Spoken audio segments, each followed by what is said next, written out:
All right, settle in, my friends. Because if you are watching this, you are either desperate for a change or you are just really bored. Either way, you are in the right place. Everyone asks me, dude, what is your secret to making crazy money, to living this life? And I tell them the truth, pure, unadulterated truth. And you know what? Nobody ever believes me. They want the magic pill, the overnight success story, the lottery ticket. But guess what? Real wealth, real success. It is boring. It is painfully boring, and it is all about playing the long game. So, here is the deal, 2026. It is either going to be the year you finally get your act together, or it is just going to be another year of the same old, the choice, my friends. It is entirely up to you, and the difference, it boils down to what you decide to do with the next 13 minutes of your life. I am not here to give you some fluffy motivational speech that makes you feel good for an hour, gives you a quick hit of dopamine, and then you forget about it 5 minutes later. No, sir, no, ma'am. I am here to give you the actual playbook,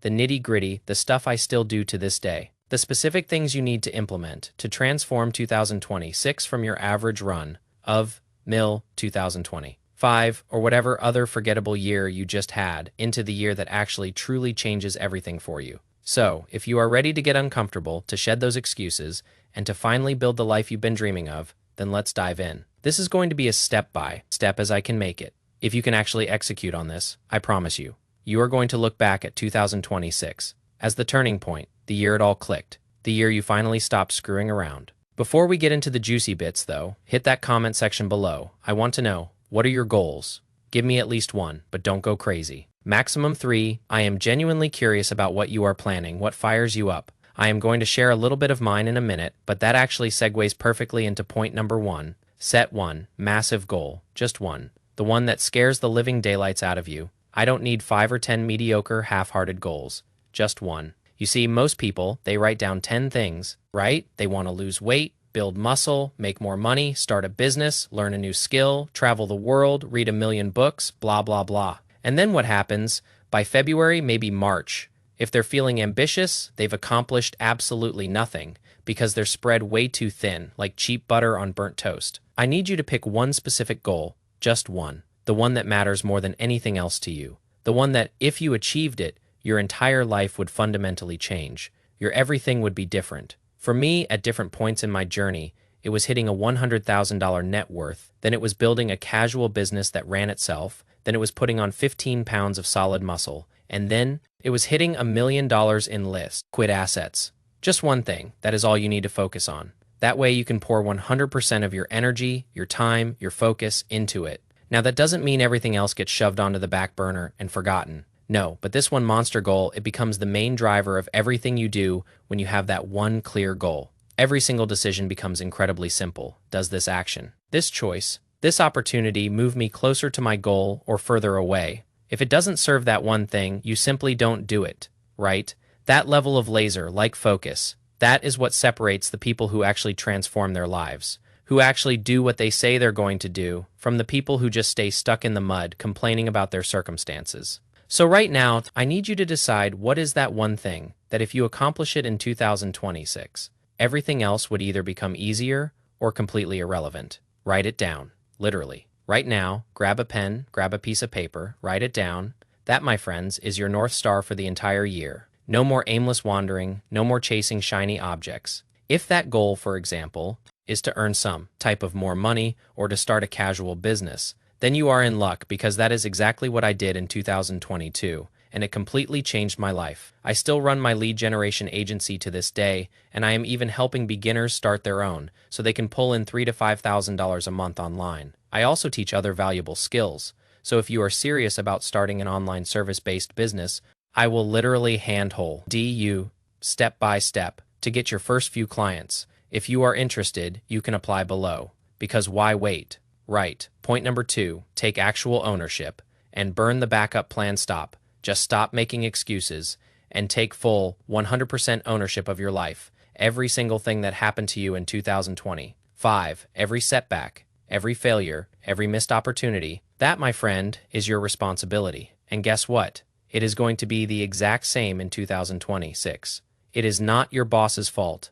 It is not the economy's fault. It is not your circumstances. Yes, those are factors for sure. I am not going to sit here and say they're not. Of course, some people have it easier, but you are the driver of your own day. Life. The second you start blaming external stuff, anything outside of yourself, you give away your power, you lose.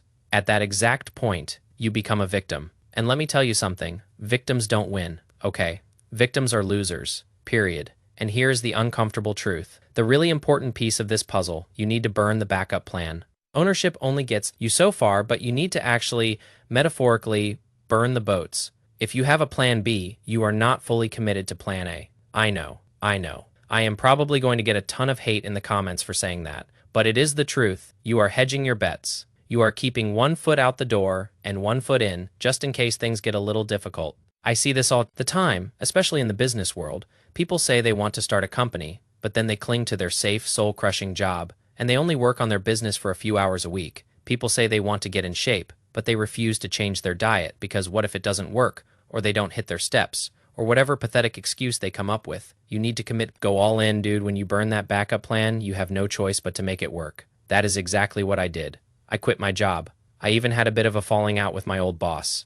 And you know what? It worked out beautifully. I am still not really a fan of that guy, but it doesn't matter. It worked so incredibly well. I essentially burned my paycheck. And that is when you unlock a completely new level of intensity. I don't know how to explain it, but it literally changed the chemistry in my brain when I finally took the plunge. Now, I wasn't an idiot. I had some clients lined up, but it was so exciting, it changed everything for me. And that, unfortunately, is an experience most people never get to have because they're too afraid to burn the damn boats. And that leads us to point number 3. You need to change your habits, and you need to build discipline, like a muscle, your current habits. They are creating your current life, period, full stop. If you want a different life, you need different habits. I know.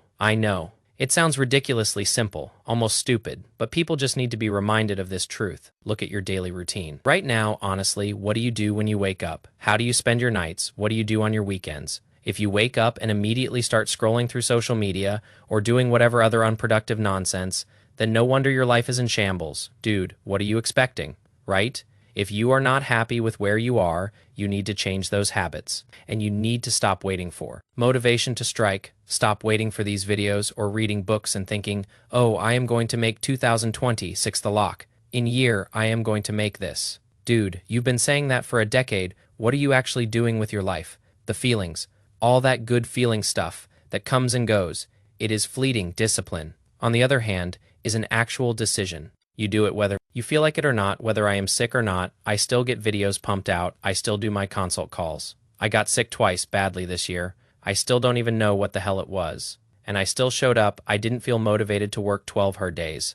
Back when I was building my business, I didn't feel motivated to save 50% of my income, but I did it anyway because that is what discipline is, right? So here's what you do. Just start small. Again, this goes back to the one goal thing. Just commit to one thing every single day, no matter what. I don't care if it is waking up at the same time every day. I don't care if it is putting your phone in another room so you don't start doom scrolling the second you wake up. I don't care if it is just a quick workout first thing in the morning or getting 10,000 steps a day, whatever the hell it is. Even just investing a specific amount of money, do it every single day. That daily practice, that consistency, it will build your discipline muscle, the one you've been needing for way bigger challenges that will give you the discipline, the motivation, and the momentum to continue. Because momentum, my friends, is a big thing, right? And that leads into point number 4, which is, of course, financial moves. This is hopefully what most of you are here for. So let's talk about some money stuff. 3 specific things I think you absolutely need to do financially in 2020. 6, the first. Cut just one.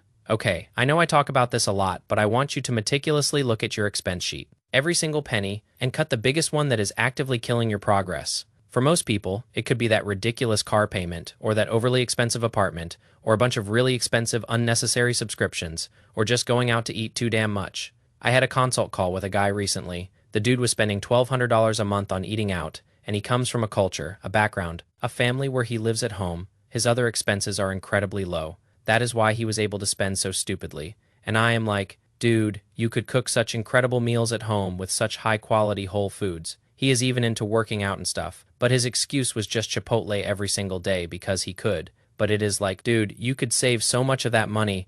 Just half of that money consistently invested would set up your life for success. And he started doing it, and it is great. So you need to find the biggest leak in your financial bucket and plug it immediately. That money, it should be going towards investments or building a business or whatever else will actually make you wealthy. And that leads into the second point. Learn one skill that directly makes you money, just one. Okay, not a hobby, not something vaguely interesting that you are passionate about. No, a skill that actually generates income tomorrow or in the next 30 days. This is like sales copywriting, video editing, coding, whatever the hell it is. Pick one, get damn good at it, and then learn how to monetize it. I am telling you, this goes into business stuff, but this is the easiest, most direct way to start building serious income. And then the third money point, track your net worth every single month. Okay, obviously what gets measured grows. Well, most people have absolutely no idea what they're worth. And this, my friends, is the problem. They don't track it, so they don't improve it. And some people, dude, I know this feeling. I used to be the guy who didn't even want to open his bank account sometimes. Because I didn't have enough money, especially in my high school days. I am glad I kicked that habit early. But there are 30 to 35-year-olds I know who are terrified to look at their own bank accounts because they know how bad of a crappy situation they're in. You need to stop doing that. Start a simple spreadsheet, track your assets, and subtract your liabilities. Boom. That is your net worth. You need to watch this number grow. Every single month, that consistent tracking, it creates accountability and it builds momentum, right? If you don't have a cash flow business yet, again, 2026 is the absolute best year to start one. A business that generates money outside of your job every single month. That, my friends, is the hack. That is the unlock to real wealth. Again, another quick plug for my mentorship. Apply below if you are wanting to start something like that. I will literally help you get there. Number 5, time management and productivity. Okay, your time, it is the most scarce, most precious resource you have. It is going to go, whether you like it or not, the money stuff. You could technically make no money this year and absolutely kill it in 2027. That is 100% possible, but you cannot. And I repeat, you cannot get back the time that you are going to have in 2026. This time is going to pass you anyway. So why in the hell would you not want to make the absolute most of it? That is how I am viewing it, right? So you need to audit where your time actually goes for 1 full week. That is all I want you to do. The next 7 days, or January 1st to 7th, track every single hour. You are going to be absolutely shocked at how much time you've probably wasted and how much time you continue to waste until you start cutting those losses. And once you know where your time goes, you can actually fix it. So you need to block out time for deep work. This is non-negotiable. This is absolutely no questions asked. You need focused time where you work on that one goal. 0 distractions, no phone, no notifications, no people, no interruptions, just actual sit-down time, execute on your damn tasks, and move on with your life. For me, in the early days, it was like an hour in the morning sometimes. Most of mine was in the evenings. I don't know what it was. But after dinner, things were cleaned up. I'd gotten my workout in or whatnot. Those 2 to 3 hours from 7 to 9 or 7 to 10, that was my sacred focus time.